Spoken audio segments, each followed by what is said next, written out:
Hai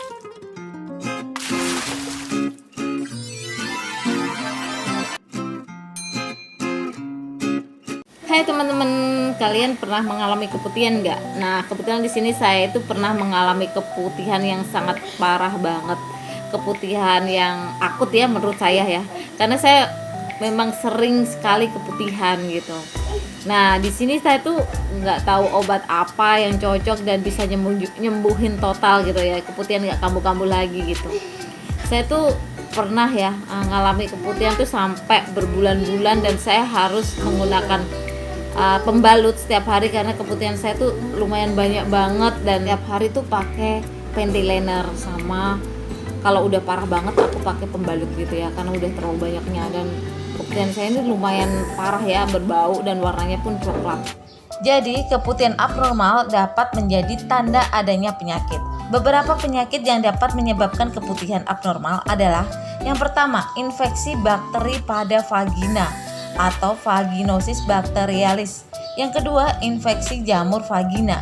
Yang ketiga, vaginitis. Yang keempat, penyakit menular seksual seperti ginore, chlamydia, dan trichomoniasis. Dan yang kelima, radang panggul, dan keenam, kanker serviks. Sedangkan pada keputihan yang tidak normal, tanda dan gejalanya adalah sebagai berikut. Yang pertama, cairan keputihan berbeda warna, bau, atau tekstur dari biasanya. Yang kedua, cairan keputihan keluar lebih banyak dari biasanya. Yang ketiga, keluar darah di luar jadwal haid. Keputihan yang abnormal tersebut dapat disertai dengan keluhan. Yang pertama, gatal di area kewanitaan. Yang kedua, nyeri di panggul. Yang ketiga, nyeri saat buang air kecil. Yang keempat, rasa terbakar di sekitar vagina.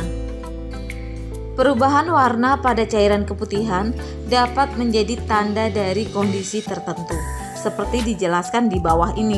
Keputihan berwarna coklat atau disertai bercak darah bisa disebabkan oleh siklus menstruasi yang tidak teratur, atau bisa juga merupakan tanda dari kanker pada rahim atau leher rahim. Keputihan berwarna hijau atau kekuningan dan berbuih dapat disebabkan oleh penyakit trichomoniasis. Keputihan berwarna putih dan kental dapat disebabkan oleh infeksi jamur pada vagina. Keputihan berwarna putih, abu-abu, atau kuning serta disertai bau amis dapat disebabkan oleh penyakit vaginosis bakterialis. Sedangkan keputihan berwarna merah muda bisa disebabkan oleh peluruhan lapisan rahim yang terjadi setelah melahirkan. Apabila ada tanda-tanda gejala tidak normal pada keputihan, alangkah baiknya kalian konsultasi ke dokter. Jadi, kapan harus ke dokter?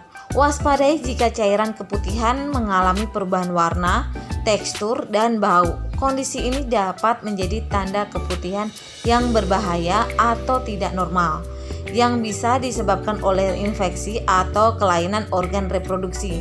Keputihan dengan ciri seperti itu dapat menjadi tanda penyakit kelamin wanita. Lakukan pemeriksaan ke dokter jika Anda mengalami keputihan dengan tanda dan gejala yang tidak normal seperti yang telah disebutkan sebelumnya, terlebih jika gejala tidak kunjung membaik setelah menjalani perawatan mandiri di rumah. Jadi saya tuh punya teman dan dia pernah menanyakan sama saya, "Ih, kamu kok keputihannya lama banget?" Saya bilang, "Iya, ini udah sampai 3 bulanan dan keputihanku nih kayaknya udah parah banget." Saya pernah bilang begitu dan saya sempat pusing karena nggak sembuh-sembuh. Saya pernah mencoba obat yang dari apotek gitu ya. Jadi saya beli obat yang dijual bebas di apotek, tapi nggak sembuh juga karena mungkin sudah termasuk yang parah ya keputihan saya. Dan saya juga pernah berobat ke dokter umum dan dikasih resepnya, udah saya tebus, saya minum, tapi setelah itu kambuh lagi nih keputihan saya.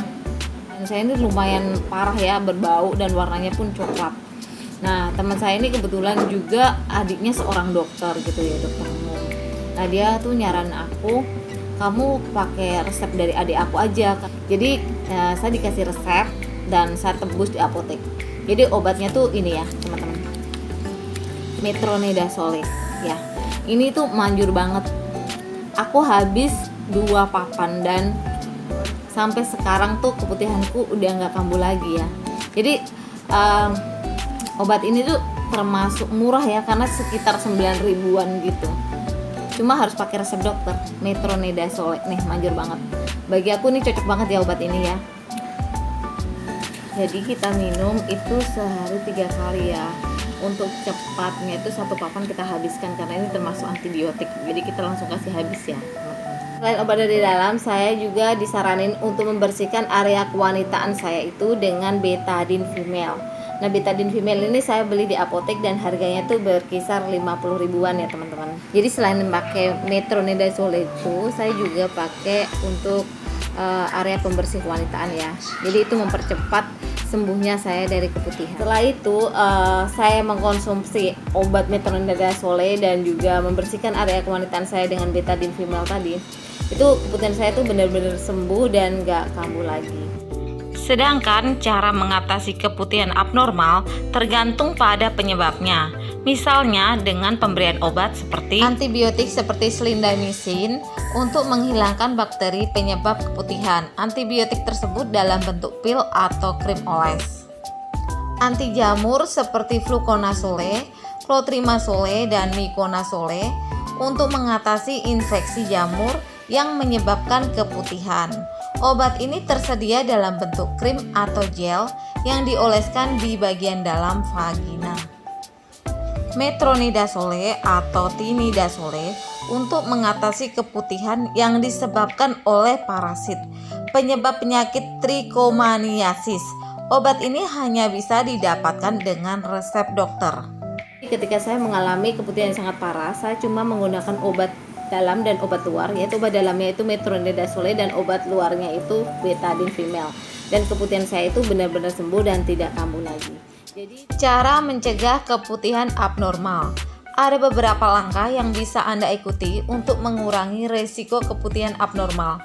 Antara lain, yang pertama, bersihkan area kewanitaan menggunakan air hangat dan sabun yang berbahan lembut.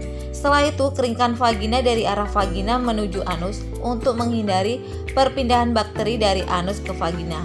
Yang kedua, hindari menggunakan celana yang terlalu ketat. Yang ketiga, hindari menggunakan produk pembersih vagina atau sabun yang mengandung pewangi.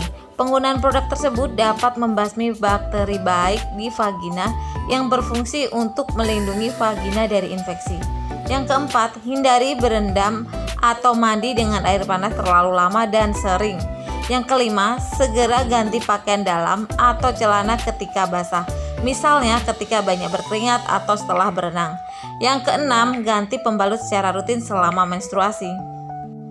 Demikian video dari saya, sekian dan terima kasih. Bye-bye.